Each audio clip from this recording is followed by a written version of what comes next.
La propuesta que traemos en este vídeo surge de combinar dos líneas de conocimiento dentro de Orquestra. Por una parte, ENAR venía trabajando dentro del ámbito de la estrategia empresarial con el concepto de ambidestreza y por otra, Miren y yo veníamos trabajando con las agencias de desarrollo comarcal en el ámbito de la estrategia territorial.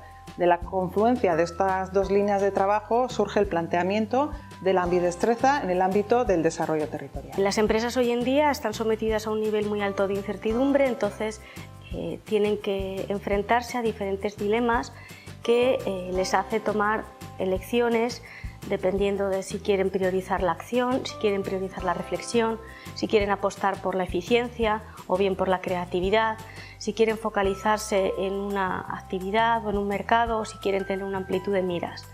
Todo esto es muy intuitivo y es muy lógico y cualquier empresario pues, se enfrenta a ello. Pero la literatura en empresa desde hace tiempo ha conceptualizado este dilema a través de la ambidestreza. La ambidestreza lo que refleja es la capacidad empresarial de equilibrar la exploración y la explotación. La exploración se refiere a la profundización en áreas que no conocemos, áreas desconocidas, aprender nuevas cosas, meternos en mercados nuevos, adquirir nuevas capacidades, mientras que la explotación lo que supone es reforzar o refinar lo que ya sabemos, explotar el mercado actual o explotar nuestro conocimiento, nuestras competencias, volvernos más especialistas en un área. No existe una receta universal para la ambidestreza. La ambidestreza no es cuestión de lograr un 50-50 entre exploración y explotación. Unas empresas pueden tener 60-40, otras pueden tener 90-10. Todo esto dependerá del contexto interno de cada empresa y también del contexto externo. Para poder desarrollar una ambidestreza empresarial y para poder hacerlo explícita y así mejorar el proceso, es necesario pensar en una serie de elementos organizativos que van a ser clave. El horizonte temporal, normalmente en una estrategia exploradora estamos pensando en una sostenibilidad, en un horizonte temporal basado en el largo plazo, mientras que en una estrategia explotadora estamos pensando en un horizonte temporal de corto plazo, en el presente. Esto está asociado también con el riesgo, ¿no? El nivel de riesgo en una estrategia exploradora es alto, mientras que el nivel de riesgo en una estrategia explotadora tiende a ser bajo para poder controlar la incertidumbre.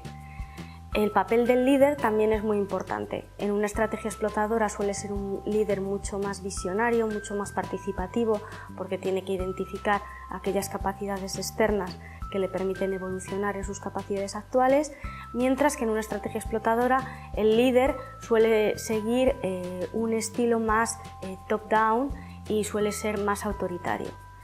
Y por último, otro elemento que resulta clave es el tema de la estructura organizativa.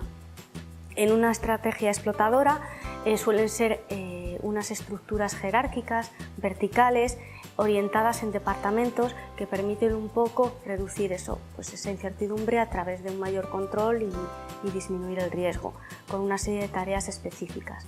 Mientras que en una estrategia exploradora las estructuras tienden a ser planas, descentralizadas y se orientan más a una serie de tareas heterogéneas con bajo nivel de especialización. A la hora de llevar el concepto de ambidestreza del ámbito de la estrategia empresarial al ámbito de la estrategia territorial, hemos querido ser muy cuidadosas considerando que es importante respetar la especificidad de la estrategia territorial. Por ello, lo que hemos hecho es, en vez de aplicar directamente el concepto, buscar conceptualizaciones desarrolladas dentro del ámbito del desarrollo territorial o la estrategia territorial y conectar este concepto con el trabajo analítico y conceptual ya realizado. Hay una serie de factores que inciden en que una red pueda ser más o menos ambidiestra. Uno de los factores, por ejemplo, es la propia motivación que justifica la creación de esa red.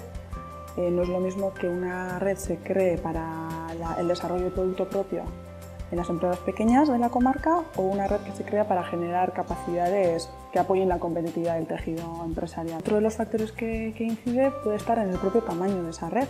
Si somos capaces de implicar a un mayor número, ¿no?, de agentes en esa red, vamos a poder contar con un mayor número de fuentes de conocimiento o de conocimientos en esa red, lo que favorece, vamos a decir, la exploración, ¿no? En cambio, si es una red que tiene un tamaño mucho más limitado, seguramente vamos a tener resultados, ¿no?, mucho más a corto plazo, pero también va a tener un mayor sesgo hacia la explotación. Otro factor podría ser la diversidad de agentes que se implican.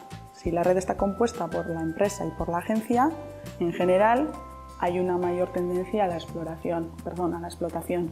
En cambio, si podemos implicar agentes de formación, incluso agentes políticos, centros tecnológicos, universidades, etc., bueno, podemos tener, ¿no?, mayor capacidad de ser más exploradores. El perfil de las personas que gestionan o facilitan la red.